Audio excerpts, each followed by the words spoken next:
అందరికీ నమస్కారం. Welcome back to Money Stacks. As we have already discuss the part 1 the rise of Hampi. ఈరోజు part 2 ఈ పార్ట్లో మనం ఏం డిస్కస్ చేస్తామంటే ద ఫాల్ ఆఫ్ హంపి, అంటే Hampi destruction. Mainly focuses on destruction of Hampi.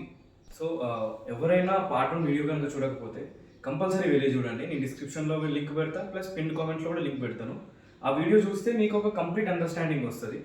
So మనం పార్ట్ 1లో డిస్కస్ చేసినాం హంపీని కట్టింది విజయనగర ఎంపైర్ అని. విజయనగర ఎంపైర్ రూలింగ్ చేసే పార్ట్ ఇది ఇండియాలో, the southern most part of the India. So వీళ్ళ నైబర్స్ ఎవరు ఉన్నారంటే బహామనీ సుల్తనేట్. బహామనీ సుల్తనేట్ అంటే వీళ్ళు డెక్కన్ సల్తనేట్, డెక్కన్లో ఉన్న సుల్తాన్లని బహామనీ సుల్తనేట్స్ అంటారు. సో ఈ బహామనీ సుల్తనేట్లో 5 కింగ్డమ్స్ ఉంటాయి. మళ్ళీ అందులో హైదరాబాద్, బీదర్, బీజాపూర్, అహ్మద్నగర్, బెహ్రార్. ఈ 5 సుల్తనేట్స్ ఏం చేసినాయంటే సౌత్లో ఈ సల్తనేట్స్ ఉన్నప్పటికీ the dominance was by Vijayanagara kingdom. So ఈ విజయనగర కింగ్డమ్ కింగ్స్ ఏం చేసినారంటే డిప్లొమసీతో they have played different political games between these kingdoms. అంటే ఇప్పుడు వాళ్ళు ఎలా చేశారంటే డిప్లొమసీతో హైదరాబాద్కి, బీదర్కి వీళ్ళిద్దరు మంచి ఫ్రెండ్స్, కానీ హైదరాబాద్కి బీదర్ పడదు. సో అంటే వీళ్ళు ఎనిమీస్ అయిపోయి, కానీ వీళ్ళిద్దరికి ఒక మ్యూచువల్ ఫ్రెండ్ విజయనగర. అలాగే బీదర్, బీజాపూర్కి ఎనిమిటీ ఉంటుంది, అంటే వాళ్ళిద్దరికి శత్రుత్వం ఉంటుంది, కానీ వాళ్ళిద్దరికి మళ్ళీ కామన్ ఫ్రెండ్ విజయనగర కింగ్డమ్. అలా ఈ 5 కింగ్డమ్స్కి కామన్ ఫ్రెండ్ వచ్చేసి విజయనగర, కానీ ఒక కింగ్డమ్తో ఒకటి అసలు శత్రువులుగా బిహేవ్ చేసేవాళ్ళు. సో ఇది ఒక డిప్లొమాటిక్ గేమ్ ఇది. అంటే వాళ్ళని రేస్ కానివ్వకుండా ఈ విజయనగర కింగ్డమ్ ఏం చేసిందంటే వాళ్ళని ఎప్పుడు ఇంటర్నల్ వార్స్లో బిజీగా పెట్టేసింది, so that they can rise in south. So ఈ 5 కింగ్డమ్స్, ఈ డెక్కన్ సల్తనేట్ కింగ్డమ్స్ ఏవైతే ఉన్నాయో వాళ్ళకి ఈ విషయం అర్థం చేసుకోవడానికి చాలా టైం పట్టింది. కానీ అప్పటికే ఈ విజయనగర కింగ్డమ్ అనేది ఫ్లరిష్ అయిపోయింది చాలా. ఈ ఎకానమీ పరంగా కానీ, కల్చరల్గా కానీ, బీట్ ఇన్ పొలిటికల్గా కానీ they have spread a lot and they have flourished like anything.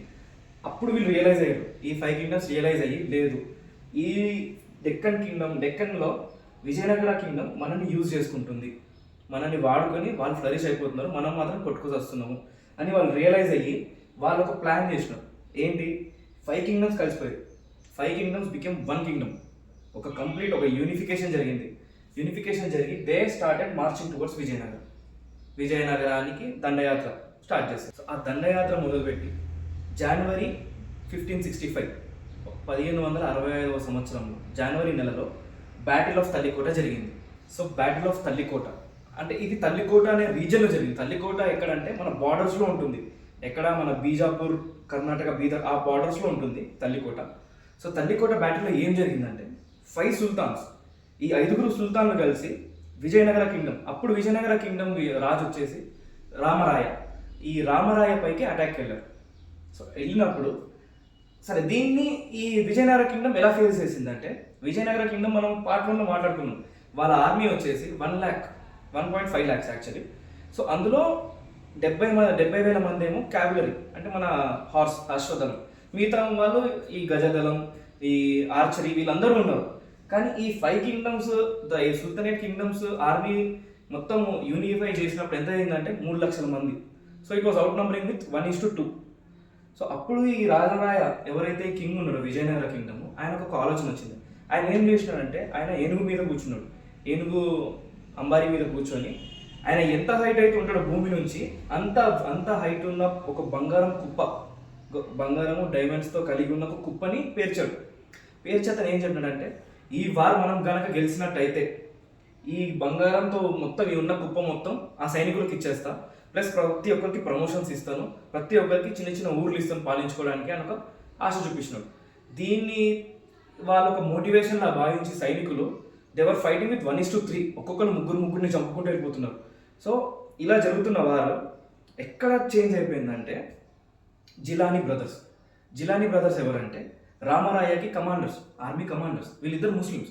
So ఈ ముస్లిమ్స్ ఈ బ్రదర్స్ ఏం చేశారంటే హిందువులకి మనం సహాయం చేయడం ఏంటి, మనం ముస్లిమ్స్కి సహాయం చేయాలి అని ఒక ఆలోచన ఆయన ఒక ఆలోచనని పుట్టించినాడు ఆ వార్లో, అదే మూమెంట్లో పుట్టించేశాడు. లేదు మనం వీళ్ళకి సపోర్ట్ చేయకూడదు అని. సో అప్పుడు ఏం జరిగిందంటే ఆ ముస్లిం సోల్జర్స్ ఎవరైతే ఈ విజయనగర ఆర్మీలో ఉన్న ముస్లిం సోల్జర్స్ అందరూ ఒకటైపోయి సడన్గా వార్ నుంచి బయటకు వెళ్ళిపోవడము, లేదంటే అపోజిట్ పార్టీ అంటే ఆ సుల్తనేట్స్కి సపోర్ట్ చేయడం స్టార్ట్ చేశారు. సో ఇది టర్నింగ్ పాయింట్. ఇదే మూమెంట్లో రూమీ ఖాన్ అని ఒక సోల్జర్, సుల్తనేట్ సోల్జర్, అంటే ఆ 5 కింగ్డమ్ సోల్జర్ ఒకతను ఏనుగు మీద వచ్చి రామరాయని అటాక్ చేశారు. రామరాయని అటాక్ చేయగానే అప్పటికి రామరాయ ఏజ్ వచ్చేసి 90 ఏళ్ళు. 90 ఏళ్ళ ముసలివాడైన రామరాయని అటాక్ చేసి అతన్ని అంబారి నుంచి కింద పడేసి ఆయన ఓడించాడు. తలకి దెబ్బ తగిలి ఒక చెయ్యికి గాయం చేసుకొని అతను ఓడిపోయినప్పుడు ఈ రూమిఖాన్ తన ఏనుగు ఒక ట్రంక్ తొండంతో ఇతన్ని తీసుకెళ్ళి ఆ సుల్తాన్ కాళ్ళ దగ్గర పడేశాడు రామరాయని. అప్పుడు రామరాయ ఇంకేం చేయకుండా అలా నిల్చుని ఉండిపోయాడు. అప్పుడు బీజాపూర్ సుల్తాన్ నిజాం షా వచ్చి ఏం చేశాడు, ఈ రామరాయ తల నరికేయడంతో వార్ ఎండ్ అయిపోయింది. కానీ వీళ్ళు అక్కడితో ఆగలేదు. ఈ సుల్తానేట్ కింగ్డమ్స్ 5 కింగ్డమ్స్ వీళ్ళు ఏం చేశారంటే మొత్తం విజయనగర ఎంపైర్ మీద పడిపోయారు. మొత్తం కంప్లీట్గా పడిపోయి అసలు దోపిడీ, ప్లండర్, లూటింగ్, ఆడవాళ్ళని రేప్ చేయడం, చంపేయడం, మనుషుల్ని కాల్ చేయడం, బిల్డింగ్స్, ఇలా ఒక డిస్ట్రక్షన్, ఒక వ్యాండలిజం, ఒక పైశాచికత్వంతో కూడిన ఒక రాక్షసత్వం చూపించుకుంటూ వెళ్ళిపోయారు. ఎదురొచ్చిన గుడిని ధ్వంసం చేయడం, ఎదురొచ్చిన మనుషుల్ని చంపేయడం, ఎదురొచ్చిన ఊర్లని దోచుకోవడం, ఆడవాళ్ళని చర్చించడం, కంప్లీట్గా దాన్ని ఒక నరకంలా చేసేసారు. 5 నెలలు 5 months వార్ అయిపోయిన 5 నెలల దాకా వాళ్ళు హంపి సిటీని దోచుకోవడం మీదనే ఉన్నారు. మొత్తం హంపిలో ఉన్న బంగారు, వైడ్యూరాలు, వజ్రాలు అన్నీ దోచుకున్నారు. ఆడవాళ్ళని రేప్ చేశారు, మగవాళ్ళని చంపేశారు, సైనికుల్ని చంపేశారు, పిల్లల్ని చంపేశారు. ఒక హంపి ఒక రిచ్ సిటీ, ఒక కల్చరల్ క్యాపిటల్ని అసలు ఒక దిబ్బలాగా మార్చేశారు. అసలు ఏం లేకుండా అబండన్ సిటీ లాగా మార్చేశారు. ఈ సుల్తానేట్స్ టెంపుల్స్కి వెళ్ళినప్పుడు వాళ్ళు అబ్జర్వ్ చేసింది ఏంటంటే మన విజయనగర కింగ్డమ్ టెంపుల్స్ ఏదో దేవుణ్ణి పెట్టి పూజించడానికి జస్ట్ అలానే కాకుండా టెంపుల్స్ అనేవి ఒక బ్యాంక్స్ లాగా పనిచేసేవి. అప్పట్లో వాళ్ళు ఉన్న నిధులు ఇవన్నీ, గుప్త నిధులు ఇవన్నీ టెంపుల్స్ అండర్ గ్రౌండ్లో పెట్టేది. అలాగే విఠల టెంపుల్లో కూడా జరిగింది. Vittala temple was like a bank for the kingdom of Vijayanagara. So ఇది మనం ఇక్కడ ఈ స్ట్రక్చర్ చూస్తున్నాం కదా, ఇదే ఇప్పుడు మనం చూసుకునే స్టోన్ చారియట్ పైన ఇప్పుడు మనకు మిగిలింది ఈ పార్ట్ మాత్రమే ఉంది. స్టోన్ చారియట్ ఈ పైన పార్ట్ మొత్తం ధ్వంసం అయిపోయింది. ఇది మనం చూసుకునే Vittala temple main tower, main గోపురం, ఇది అప్పటికే ధ్వంసం అయిపోయింది. సో ఇలా ప్రతి ఒక్కటి ధ్వంసం చేసుకుంటూ వెళ్ళిపోయారు. ఈ స్ట్రక్చర్స్ ఎందుకు ధ్వంసం చేశారంటే కల్చర్ని ఎండ్ చేయాలి, ఈ హిస్టరీని ఎండ్ చేసేయాలి, నేలమట్టం చేసేయాలి అన్న ఒక ఆలోచనతో వాళ్ళు ఇవి మొత్తం డిస్ట్రక్ట్ చేసుకుంటూ వెళ్ళిపోయారు. ఇప్పుడు మీరు చూస్తున్నారు కదా, ఇది present Vittala temple main entry. ఇది నేను ఇన్స్టాగ్రామ్లో చూశాను. ఇది ఒక ఆర్టిస్ట్ జనరల్గా అంటే ఒక ఏమంటారు దాన్ని ఊహించుకొని, ఒక స్కెప్టిసిజంతో ఊహించుకొని గీసిన గోపురం ఇది. అంటే ఒక డిస్ట్రక్షన్ కాకముందుకు ఇలా ఉండేది టెంపుల్ అని. ఇంకా చాలా ఉన్నాయి. ఇది వచ్చేసి క్వీన్స్ బాత్. అప్పట్లో ఈ పిల్లర్స్ ఇలా ఉండేది క్వీన్స్ బాత్. ఇప్పుడు ప్రజెంట్లో చూసుకుంటే మాత్రం ఇప్పుడు ఇలా ఉంది. అంటే మొత్తం డిమాలిషన్ తర్వాత ఇలా జరిగింది మొత్తం. మనం పార్ట్ 1లో చూసాం ఒక దగ్గర ఎలిఫెంట్స్ టేబుల్ ఉంటుంది అని. సో ఇది ఆ ఎలిఫెంట్స్ టేబుల్ ఇలా ఉండేది. ఇలా ఎలిఫెంట్స్ని అందులో ట్రైన్ చేసి అందులో వాళ్ళకి ఒక స్టే లాగా, హ్యాబిటేషన్ లాగా పెట్టేదని. సో ఈ హంపి డిస్ట్రక్షన్ మొత్తం దానికి మూల కారణం ఏంటంటే బ్యాటిల్ ఆఫ్ తల్లికోట.